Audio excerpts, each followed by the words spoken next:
Allô, l'an 2000? Allô, ici 20 janvier 1931. Ces petites galettes noires et plates, ce coffret à manivelle que vous avez déniché dans le bahut de votre grand-père, pour vous, une pièce de musée. Pour nous, une forme vivante dont à un siècle de distance, nos disques vous apportent l'écho. Certes, vous êtes mieux outillés que nous, vous autres de l'an 2000. Alors nous avons une très grande scène avec un voile sur lequel sera donc projeté l'hologramme. Par avion, vous faites le tour de la Terre en quelques jours, en quelques heures peut-être. Pour aller à la première COP, numéro 1, j'ai fait le voyage en 3 heures. Et sans même qu'il soit besoin de vous déplacer, vous participez à des congrès mondiaux qui sont visibles et audibles de partout, et qui pourtant ne siègent nulle part. Un bouton sur lequel vous appuyez, et vous entendez, vous voyez vos camarades de Chine ou d'Amérique comme s'ils étaient à quelques mètres de vous. D'un geste, et aussitôt, d'un claquement de doigts, il se retrouvera. Vous demandez la parole au président qui de Stockholm, à Paris, de Madagascar ou de Saïgon dirige les débats, et vous voici dans l'instant même à une tribune qui retentit dans le monde entier. Hommes de l'an 2000, dites-nous bien vite, saints frères, la République sociale est proclamée, plus de lutte de classe, nous avons aboli les classes, la misère n'est plus, le travail est souverain, la guerre est morte, les peuples ont déclaré la paix et le rouge drapeau de l'international plaque joyeusement au vent d'un bout du monde à l'autre bout.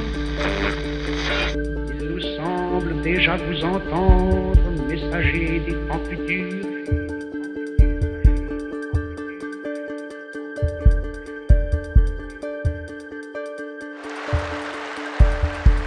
Je passerai, mais les idées que je porte pour vous ne passeront jamais aussi longtemps qu'il y aura un souffle de liberté, c'est-à-dire aussi longtemps qu'il y aura un être humain pour regarder l'horizon.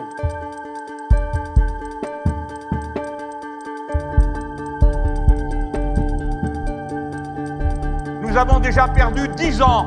Le 21e siècle est commencé et nous continuons à fonctionner avec des mécanismes intellectuels et des élites politiques formées à un moule définitivement désuet et qu'il faut faire dégager de la plus rapide et la plus tranquille des manières, mais le plus tôt possible.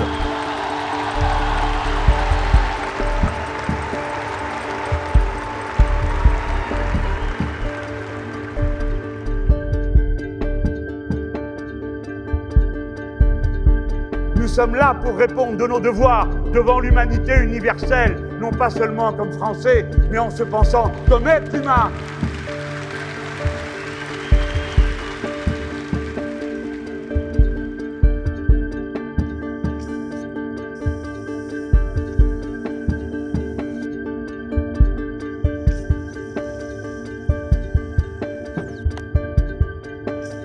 Tel était le but des expériences, projeté dans le temps des émissaires, appeler le passé et l'avenir au secours du présent. Au début, rien d'autre que l'arrachement au temps présent et ses chevalets. On recommence.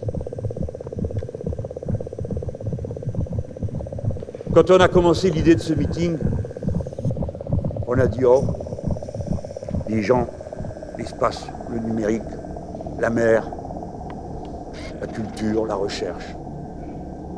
C'est pas sûr que ça les intéresse. Le 30e jour, la rencontre a lieu.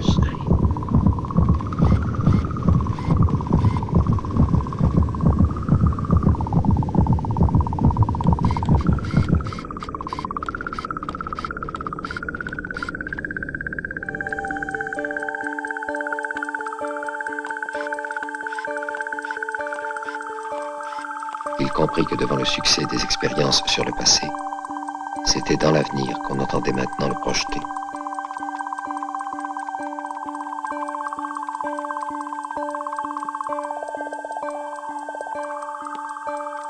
L'avenir était mieux défendu que le passé. Au terme d'autres essais encore plus éprouvants pour lui, il finit par entrer en résonance avec le monde futur.